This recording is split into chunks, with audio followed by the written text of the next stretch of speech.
Hi, today I'll be talking about educational psychology and I'll be discussing Chapter 8, Sociocognitive and Constructivism of User Learning. Basically, one of the concepts that I got from this chapter was one of the 5 external elements of cooperative learning,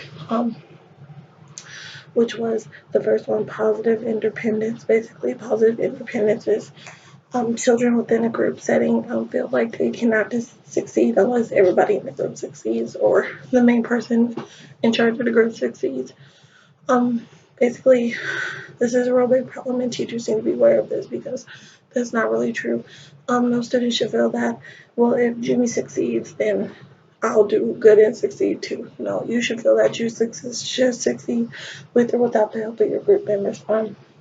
Basically, if you pull your own weight within a group and do what you're supposed to do, then you're more likely to succeed personally. And then when you succeed personally, everybody else in the group succeeds as well. This relates to my problem specifically because in my CPC problem, I'm a science teacher.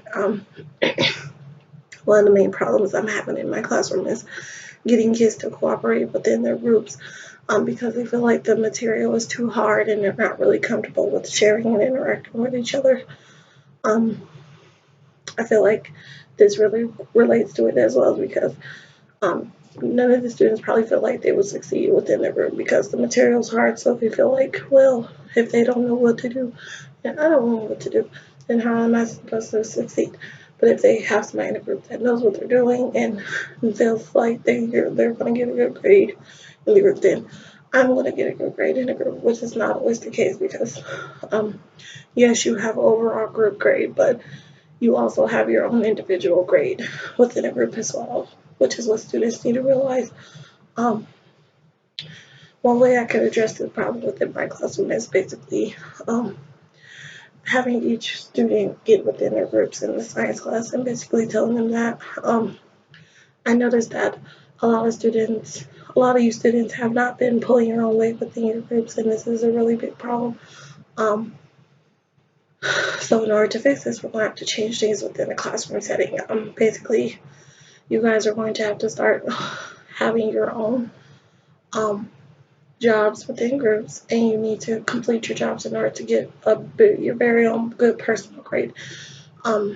Because just because one person does all the work in the group does not mean all you guys are going to get a good grade. I'm just going to reward that one person with a good grade because I've seen that they took the time to do the effort. So don't think because you seen Susie do all of most of the work and you only did half the work. So since you think Susie's going to get a good grade and succeed within the group assignment, doesn't mean you will. How could I assess this concept within my classroom is by giving each student a task analyzer and basically assigning each member within each group a job. So basically, we'll have an assignment and I'll assign numbers and each number represent a job like a checker, an encourager, a gatekeeper, a question monitor, a task monitor, a time monitor, just little things like that so that everybody is pulling their own weight and everybody has a specific job within the group to succeed. And by the time the class period is over and they need to hand in their task analyzer and show me that they completed their task within the time frame of the group work time within the classroom so that I have evidence that they did their work and pulled their half in the group.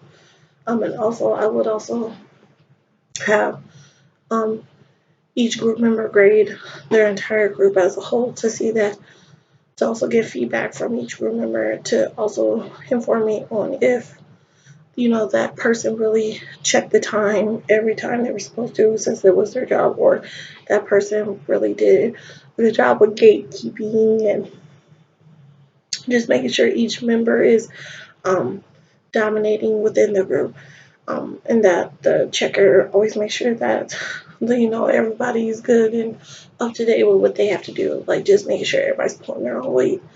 And one question that I have is how do teachers are really able to catch everything? Like I know you can catch some things, but like how can you focus enough within everything that's going on in the classroom to make sure everything's good and you make sure that all students are cooperating, things like that.